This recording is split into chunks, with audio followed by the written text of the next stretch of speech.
Asthma दमा के जो मरीज हैं उनको स्पेशली जब भी जो टेम्परेचर वेरिएशन होता है, जैसे मान लो हीटर में बैठे हैं और तुरंत बाहर चले गए या बाहर से तुरंत एकदम से गर्म कमरे में आ गए, तो ये बहुत दिक्कत करता है। तो नमस्कार, मैं अंशुमन शर्मा। हम बात कर रहे हैं TB and chest specialist doctor Ujjwal Sharma sir से।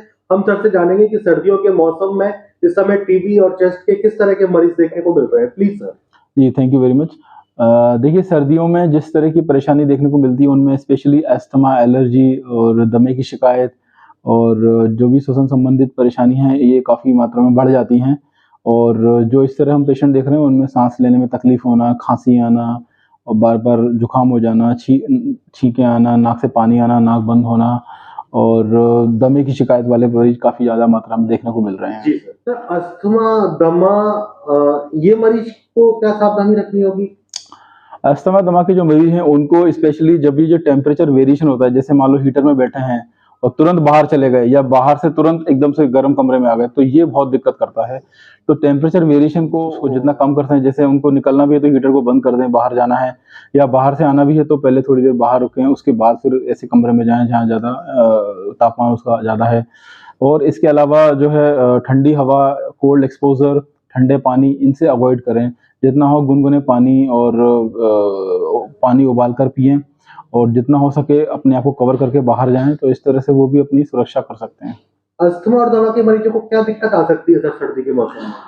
देखिए, अगर सावधानी नहीं रखी तो उनको अस्थमा और सीओपीडी की परेशानी बढ़ सकती है, जिसमें उनको साँस लेने में तकलीफ होना, खाँसी आना, बुखार आना और कभी फ़ीवर भी आ सकता है या जिस तरह से उनको जो दवाइयाँ अगर प्रॉपर नहीं लेंगे तो अस्थमा का अटैक भी आ सकता है। तो इस तरह की परेशानियाँ बढ़ सकती हैं, स्पेशली जब टेम्परेचर डाउन रहता है नाइट्स में, तो रात में कई बार देखते हैं कि इस तरह के पेशेंट्स हमको इमरजेंसीज़ में देखने को मिलते हैं। तो बिल्कुल अपने दवाइयाँ प्रॉपर नियमित रूप से लें और अपने को आपको ठंडी हवा और ठंडे पानी से बचा के रखें। सर, वजह क्या होता है क्या अस्थमा के अटैक आने का?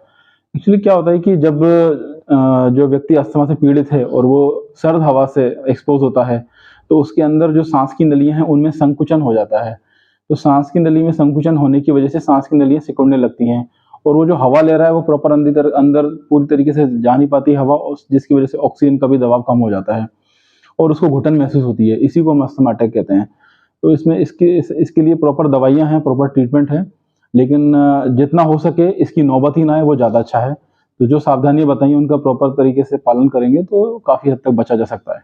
सर, अस्थमा, दमा का जैसे अटैक आ जाए आप बता रहे हैं, तो जी। फिर हम क्या कर सकते हैं घर पे इमीडिएटली? देखिए, जैसे अगर व्यक्ति मेडिसिन्स पर है तो उसको तुरंत उसकी जो दवा है, इन्हेलर होते हैं, पफ होते हैं या नेबुलाइज़ेशन होता है, उसको तुरंत उसको देना चाहिए, ताकि उसका जो इमीडिएट एक्यूट इफ़ेक्ट है वो काफ़ी ओवरकम हो। इसके अलावा ये कि व्यक्ति को गुनगुना पानी देना चाहिए, स्टीम देना चाहिए, उसको भीड़-भाड़ इलाके, जैसे किसी को मान लो भीड़-भाड़ इलाके में दिक्कत हुई तो भीड़-भाड़ इलाके से बचा के उसको खुली हवा में ले जाना चाहिए ताकि प्रॉपर साँस ले सके।